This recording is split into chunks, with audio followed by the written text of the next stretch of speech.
Começar pelas variáveis. O que é uma variável?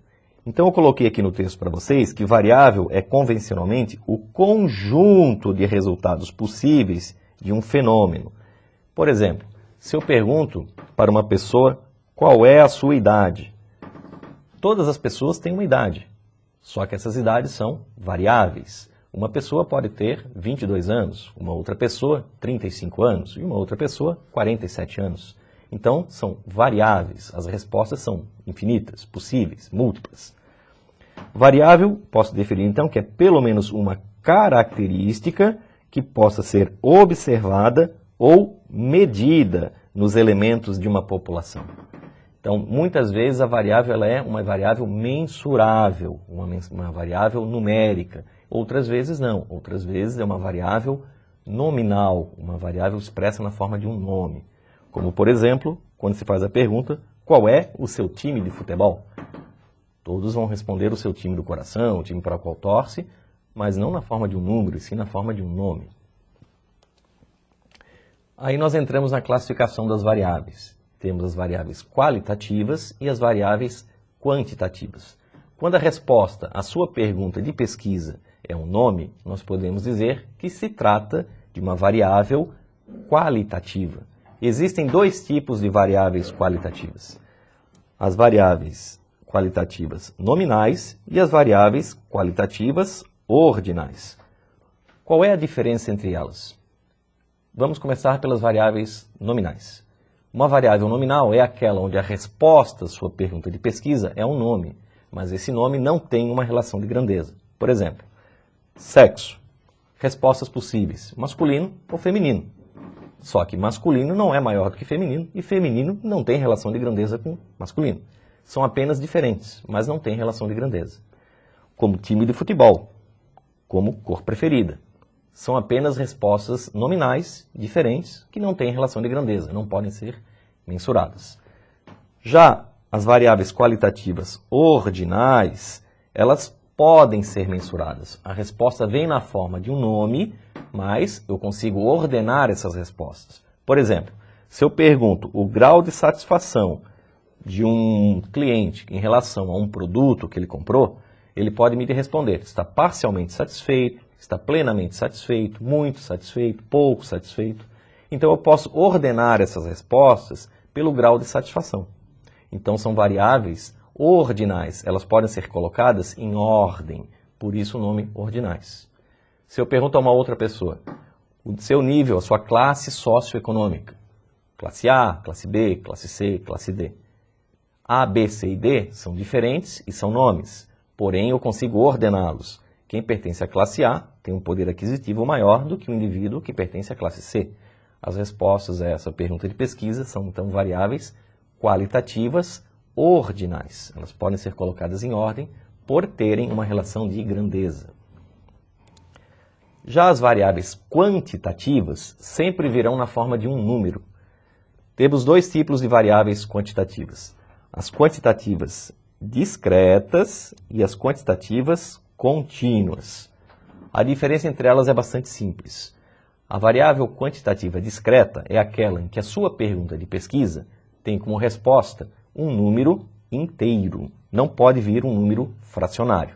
Então, se eu pergunto a uma pessoa qual é a sua quantidade de filhos, quantos filhos você tem, ela pode me responder 1 filho, 2 filhos, nenhum filho, 4 filhos, mas jamais vai me responder 3,5 filhos.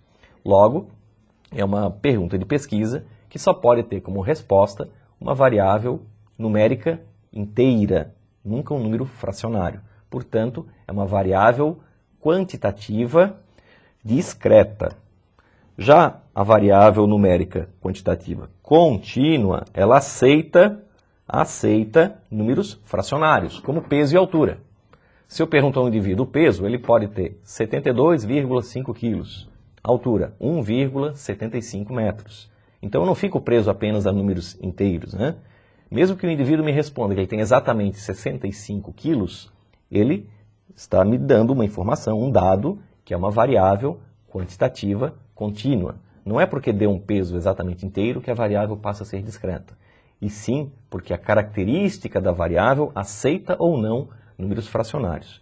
No caso da variável contínua, esses números fracionários são permitidos, são aceitos. Vamos ver aqui algumas chaves para ajudar a fixar melhor esse conceito, do que é uma variável qualitativa, ordinal, nominal, quantitativa discreta ou contínua. Então, olhando aqui a charge, um pesquisador pergunta a um sujeito: o senhor acha que o Brasil é um país de corruptos? Qual é a resposta possível que o pesquisador responde? Ele pode dizer que sim ou não. Inicialmente ele respondeu não, e depois complementou, mas aceito propina para dizer que sim. Ora, ele tinha duas respostas possíveis, mas ele botou um talvez aí no meio, né? A pergunta de pesquisa, ela foi elaborada pelo pesquisador, objetivando encontrar uma resposta que seria do tipo qualitativa nominal. Vamos ver outro exemplo. Outra charge. O colega vai participar do movimento contra a corrupção que estamos organizando? Essa pergunta espera como resposta uma variável qualitativa, sim ou não. Mas o sujeito de pesquisa, o entrevistado, respondeu: vou levar quanto? Ele já respondeu com uma outra pergunta, uma pergunta quantitativa, que espera um resultado numérico. Quantitativa contínua, ele está interessado em ganhar alguma coisa com essa questão da corrupção, né? Outra charge. Você terá que escolher, filho, ou você se torna um adulto honesto ou se torna um político. Então, respostas possíveis: variável, qualitativa, nominal. Ou ele é honesto ou ele é político. Não que necessariamente uma coisa esteja dissociada da outra, mas a realidade do nosso país vem mostrando que parece que são coisas bem dissociadas, né?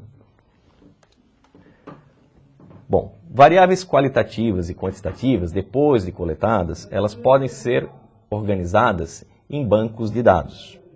Esses bancos de dados servem para que o pesquisador possa tabular esses dados e analisar futuramente, né, e tirar suas análises, suas conclusões, de um modo mais fácil, mais organizado.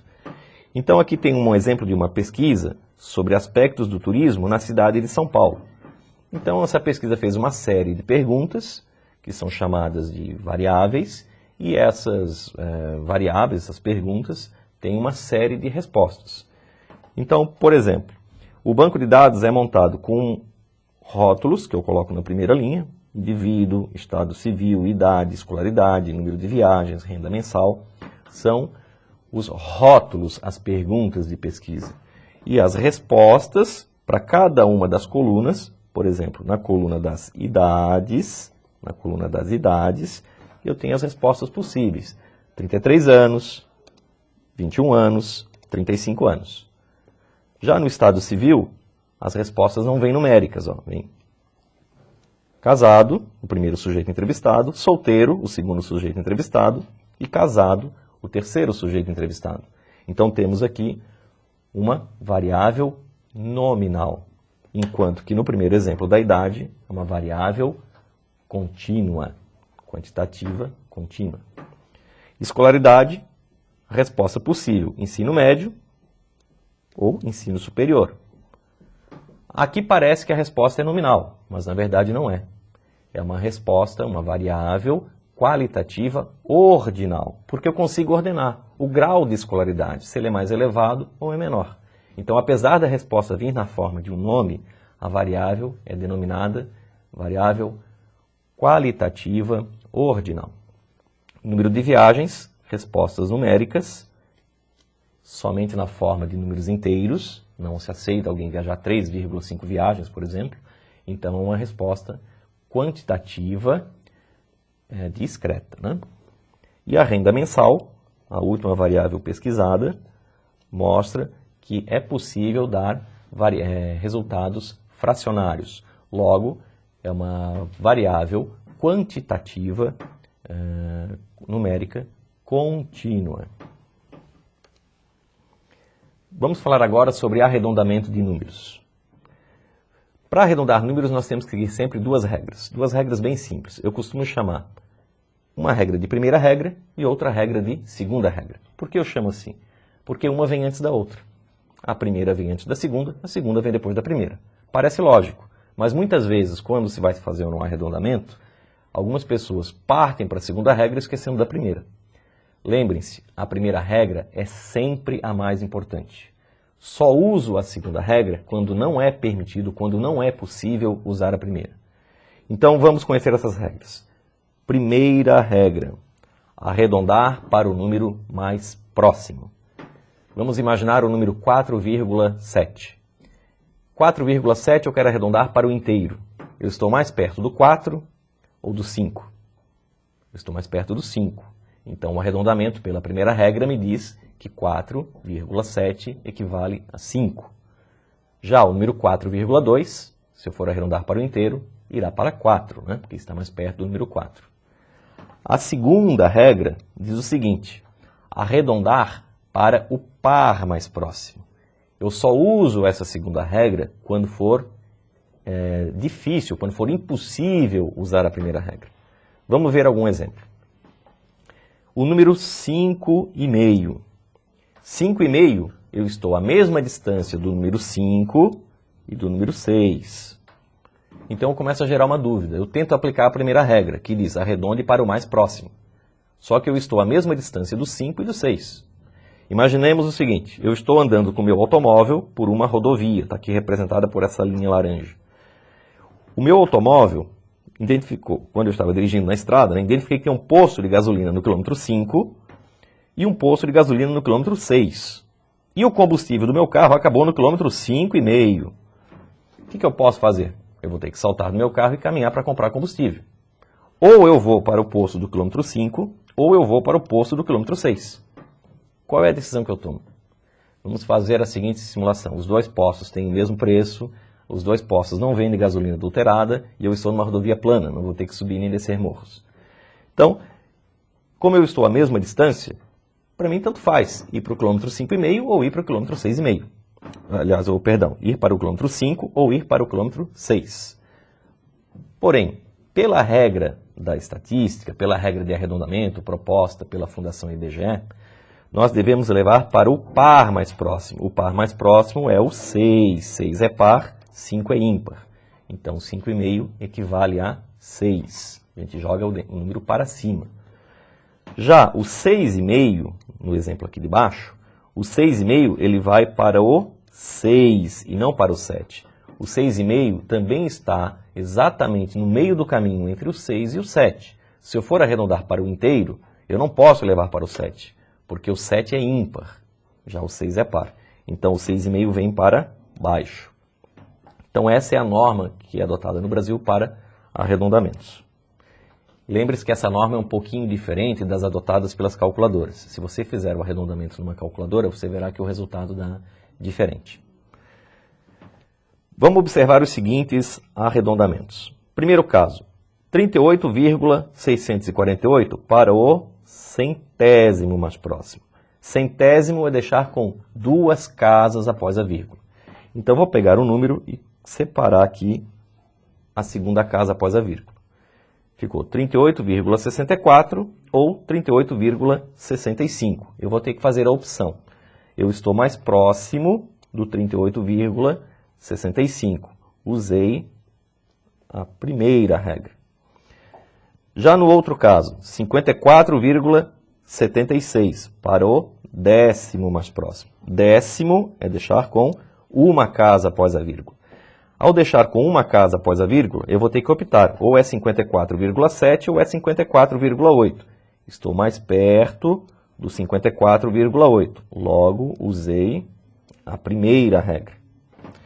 Próximo número, 27,465 para o centésimo. Centésimo é deixar com duas casas após a vírgula. Separando aqui a segunda casa, eu vou ter duas opções. Ou é 27,46 ou é 27,47. Eu estou exatamente no meio do caminho. Eu estou à mesma distância do 27,46 e do 27,47. Logo, eu tenho que usar a segunda regra. Pela segunda regra, eu vou para o 46, que é par. Então, ficou 27,46 pela segunda regra. Penúltimo caso, arredondar para o milésimo mais próximo. Então, 42,4652 para o milésimo é deixar com 3 casas. Logo, ficaria 42,465 pela primeira regra. E o último caso, número 4,5, arredondar para o inteiro, não deixar com nenhuma casa após a vírgula, eu vou ter que optar, ou vai para o 4 ou vai para o 5. Como eu estou no meio do caminho, não tem número mais próximo, eu uso a segunda regra e levo para o 4, levo para o par mais próximo. Atenção para vocês, ó. Cuidado com arredondamentos sucessivos. Vejam o seguinte exemplo. O número 3,456.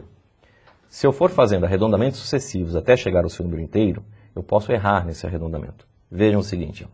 Se eu pegar 3,456 e levar para o número inteiro, eu terei o número 3, porque eu estou mais próximo do 3 do que do 4. Agora, se eu fizer arredondamentos sucessivos, eu vou cometer um erro. Observe. 3,456, se eu levar para duas casas após a vírgula, vai dar 3,46. Se eu pegar esse número 3,46 e arredondar para uma casa após a vírgula, vai ficar 3,5. Se eu pegar o 3,5 e transformar no inteiro, eu vou gerar o número 4 pela segunda regra. Então é por essa razão que não se deve fazer arredondamentos sucessivos. Eu devo pegar o número original e arredondá-lo apenas uma única vez. Os arredondamentos sucessivos levam ao erro. 3,456 equivale a 3 e não a 4. Dados brutos e ROL. Dados brutos são aqueles que ainda não foram numericamente ordenados. Quando nós coletamos dados, os dados sempre vêm brutos, vêm sempre misturados, fora de ordem. A disposição em ROL é o primeiro trabalho do estatístico, organizar esses dados, colocá-los em ordem. Pode ser em ordem crescente ou em ordem decrescente, a gosto do pesquisador. Geralmente se coloca em ordem crescente, que é o princípio da fila, de montagem de uma fila. A gente coloca as pessoas numa fila, por exemplo, em ordem de idade ou em ordem de altura. Estou fazendo uma disposição em ROL. Então vejamos o seguinte exemplo. Faixa etária de crianças num acampamento X. Então eu tenho aqui uma série de valores, uma tabela com uma série de valores que correspondem à idade das crianças. Então a primeira criança apresentou 6 anos, a segunda 8, a terceira 9, a próxima 11 e assim por diante. Até a última criança com 7 anos. Olhando esses dados misturados, esses dados brutos, é difícil para a gente tirar uma conclusão inicial. Por exemplo, qual é a idade média dessas crianças? Qual é a idade mais frequente? Os dados estão misturados. Porém, se eu organizar esses dados em ROL, colocá-los em ordem, eu verifico que a criança mais nova tem 4 anos, as idades vão aumentando, até eu chegar na criança mais velha, que tem 15 anos. Agora eu já consigo ter algumas conclusões. A idade dessas crianças varia entre 4 e 15 anos. Podemos até calcular já uma medida estatística chamada amplitude, que é a diferença entre a mais velha, que tem 15 anos, e a mais nova, que tem 4. Então a amplitude seria 11 anos. 15 menos 4. Vamos organizar agora os dados em tabelas. Tabelas podem ser chamadas de distribuições de frequência. Nós temos a distribuição de frequência simples, ela é apresentada aqui nesse exemplo. Observem que eu tenho aqui um conjunto numérico com uma série de valores que representam a idade das crianças de uma escola X. Se eu olhar apenas esses dados aqui dentro desse conjunto, eu tenho todos eles misturados. Eu não consigo ter uma visualização inicial de qual é a idade mais frequente, qual é a idade mais próxima da realidade que representa esse grupo. A partir do momento que eu organizo esses dados numa tabela de frequência, se torna mais simples. Vejam que a coluna X, eu coloco a minha variável de estudo. Então, 2 anos, 3 anos, 4 anos, 5 anos, 6 anos, 7 anos, 8 anos. E a frequência é a contagem de pessoas em cada uma dessas idades. Então, com 2 anos, eu tenho 3 crianças, com 3 anos, 3 crianças e assim por diante. O somatório das frequências vai dar 28, que é o tamanho da amostra. Essa é uma distribuição de frequência simples. Já a distribuição de frequência relativa, eu pego a distribuição de frequência e, por regra de 3, eu monto mais uma coluna chamada frequência relativa. O cálculo é bastante simples, é uma regra de 3. 28 é o tamanho da amostra, 28 vale 100%, como 3, que é a frequência, vale x, pela regra de 3. 3 vezes 100 dividido por 28 vai dar 10,8%. Então, monta os percentuais de toda a tabela dessa forma. A frequência acumulada é, na verdade, a montagem de uma fila. Então, a terceira coluna que eu monto aqui nessa outra tabela. Então, o mesmo exemplo com as 28 crianças, se eu quero organizá-las numa fila, eu começo montando uma coluna chamada de FA, frequência acumulada, onde eu boto as 3 crianças menores no início da fila, depois acrescento mais 3 crianças, já tenho 6 na fila, mais 4 crianças, geraram 10 crianças na fila, mais 9, 19, mais 6, 25, mais 2, 27, mais uma, 28. Como eu tenho 28 crianças na fila, fechei a minha contagem. Eu não posso ter 27, ou seja, esqueci de contar alguém, e não posso ter 29, contei uma a mais. Sempre tem que fechar o tamanho da amostra com o final da fila. Por último, veremos os agrupamentos em classes. Nem todos os dados, nem todas as tabelas podem ser colocadas todas as idades. Por exemplo, aqui eu botei uma tabela com intervalos de classe, onde eu faço uma leitura. Na classe 1, crianças entre 2 anos e 4 anos de idade, com um intervalo fechado para 2 anos e aberto para 4 anos. Fechado indica incluído, aberto indica excluído. Então, essa primeira classe tem 6 crianças, com idades que vão de 2 anos até o limite mais próximo de 4 anos. As crianças que já têm 4 anos ficam na segunda classe e vai até o limite de 6 anos. Lembro que o limite de 6 não é 5. O limite de 6 é 5 anos, 11 meses, 29 dias, etc. Por isso essa representação, porque os dados são contínuos. Finalizando aqui a nossa apresentação, a aula de hoje, eu mostro que também posso calcular para o agrupamento em classes a frequência relativa, colocando os valores da coluna das frequências em valores percentuais, pela simples regra de 3, e também posso montar a coluna das frequências acumuladas, com o mesmo procedimento adotado para a tabela de frequência com dados por valores distintos. É isso por hoje e até a próxima.